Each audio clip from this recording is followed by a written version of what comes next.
Se você já tentou aprender inglês, com certeza, tenho certeza que você já se deparou com aquele verbo, aquele carinha chamado to be. E ele é de longe um daqueles verbos, os primeiros verbos que a gente aprende na escola. Cara, a gente vê isso na 9ª série, na 10ª série, na 20ª, na 30ª. Você vê todo ano esse cara e você não consegue aprender o tal do verbo to be.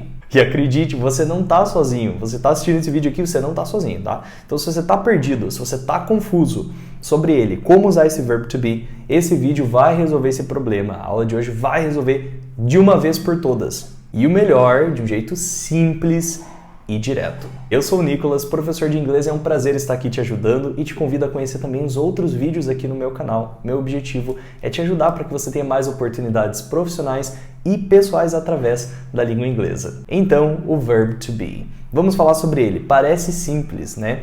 Ele tem uma função muito importante e, primeira coisa, a gente precisa entender o significado. Ele significa tanto ser quanto estar em português. Ou seja, no português nós temos dois verbos, o verbo ser e o verbo estar. Mas em inglês eu só tenho apenas um verbo e esse verbo é o verbo to be. Ou seja, gente, é o mesmo verbo para a gente falar sobre estado e sobre qualidades. Por exemplo, em português eu digo eu sou estudante, verbo estar, e eu digo eu sou feliz, do verbo ser. Em inglês, a frase vai usar o mesmo verbo que é o verbo to be. Então, por exemplo, se eu digo eu sou estudante, I am a student.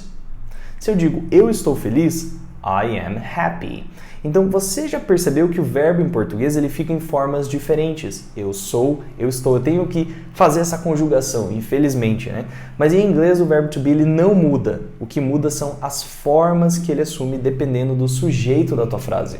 E agora que vem o pulo do gato aqui, olha, uma das partes mais importantes. O verbo to be ele não é só um. Então significa que eu não vou falar I to be, you to be, he to be, she to be. Não! Acredite, ele tem 3 formas diferentes. E a gente vai aprender essas 3 formas agora na prática. Então dá uma olhada aqui na tela. As 3 formas são am, are e por último is. Ok? Am, are, is. Primeira coisa que é muito importante é a gente trabalhar a questão de pronúncia. Então, com esse carinha aqui, eu vou dizer am. Veja que a boca ela fecha um pouco, ó. Am. Ela precisa, os lábios precisam se encostarem. Am. No próximo é aquele R do Paraná, o R do caipira que a gente diz. Pensa na palavra porta. Porta. É esse som, é esse R que você precisa. Are. Are. E por último, is. Is. Somzinho de Z aqui. Is. Então, essas são as 3 formas. Começando pelo am. Am, eu sempre vou usar com I. Então, sempre vai ser assim. Nunca vai ser I, are, I, is. Não, sempre I am. Então, se eu digo eu sou professor, I am a teacher. Sempre assim. I am a teacher. Ah, a teacher, eu quero dizer eu tô feliz. I am happy. Não muda, sempre vai ser a mesma coisa. Agora anota aí, o segundo cara que a gente viu é o are. E o are eu sempre vou usar para you, lembrando que you é você ou vocês, pode ser singular ou plural. Eu vou usar para we, que significa nós, e they, que pode ser elas ou eles. Então se eu digo você é incrível, you are awesome. Nós somos incríveis, we are awesome. E se eu digo eles ou elas são incríveis, they are awesome. E aí a gente deixou de ladinho ali o he, she, it. Por quê? Porque agora esses 3 carinhas vão usar is. Então se eu digo ele é inteligente, he is intelligent. Ela é inteligente, she is intelligent. O it a gente vai usar quando a gente está falando de alguma coisa que não é uma pessoa. Então geralmente é objeto. Então se eu quero falar ele é inteligente, isso é inteligente, vamos supor que eu estou falando do meu smartphone, do meu celular, então eu posso dizer it is intelligent. Antigamente, as pessoas diziam que com animais a gente usava it, e sim, a gramática fala que a gente deve usar com animais o it, porém os animais eles viraram membros da família. Então muitas pessoas se referem aos animais usando he ou she, dependendo se for um macho ou uma fêmea. Então se você tem um cachorro macho, por exemplo, você pode falar he. He's 5 years old. Ele tem 5 anos, ou seja, o cachorro tem 5 anos. Então você pode usar he, she também para animais hoje em dia. Mas voltando para o assunto, então olha, você não vai falar I to be, you to be, he to be, she to be, it to be. Não. Você vai dizer I am, you are, he is, she is, it is, you are, we are e they are. Agora, eu quero falar sobre algo que é muito importante e que acontece no inglês falado, que são as contrações. Então, todo mundo fala mais rápido, certo?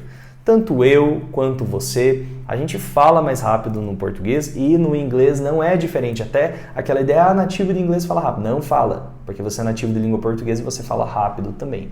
O problema não é os nativos de língua inglesa falando inglês. O problema, às vezes, é o ouvido que não está apurado. Você não está pegando as contrações. Por quê? As contrações são muito usadas no dia a dia.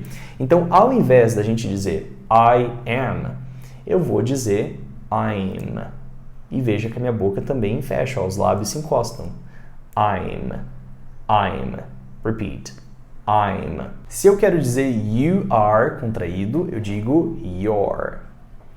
He is his. She is she's. E por último, it is its. E aí nós temos os outros três ali que sobraram, não esqueçam dele. Então se eu digo you are, novamente a mesma coisa, your, certo? Porque lembra, your pode ser singular ou plural, então você é, você está, ou vocês são, vocês estão. Então a pronúncia é a mesma, your. We are se torna we're ou were. Depende da pronúncia, depende da conexão que a gente faz na frase. E por último, they are torna-se there. Sim, a pronúncia é a mesma para essas três palavras aqui. There e there. E aí o contexto vai determinar qual você está usando, qual a pessoa está usando com você. Então isso é super comum na fala do dia a dia e vai fazer toda a diferença no seu inglês. Vai ficar mais natural e principalmente o teu ouvido, né? Vai ajudar muito, vai ficar muito mais apurado. Você vai conseguir entender mais as pessoas se você pegar essas contrações em inglês. E se você quer aprender inglês de uma forma muito mais rápida, mais eficiente, se você precisa do inglês para o trabalho, para uma viagem ou para o dia a dia mesmo, eu te convido a conhecer as minhas aulas particulares individuais de inglês, clicando no primeiro link da descrição do vídeo. Se preparar para a sua próxima oportunidade. Não deixe essa oportunidade chegar sem inglês, tá? Porque às vezes chega e você não tem, você acaba jogando oportunidades, você coloca oportunidades no lixo e não é isso que eu quero. Eu quero que você fale inglês em 2025 e é super possível você ainda terminar esse ano falando inglês. Então se você precisa disso, só clicar aqui no link da bio e conversar diretamente comigo lá no WhatsApp. Então, pra gente fechar esse vídeo, lembra, o to be tem três formas. Am, are, is, certo? Significa tanto ser quanto estar. Esses são os dois sentidos. E as contrações também são muito importantes, não esqueçam disso. Tá? Gente, o segredo para você dominar isso é praticar todos os dias. Então, use as formas, crie frases e use esse verbo aí no seu dia a dia, que você vai dominar ele. E por hoje é isso. Eu te vejo na nossa próxima aula. Thank you very much for watching. I'll see you there.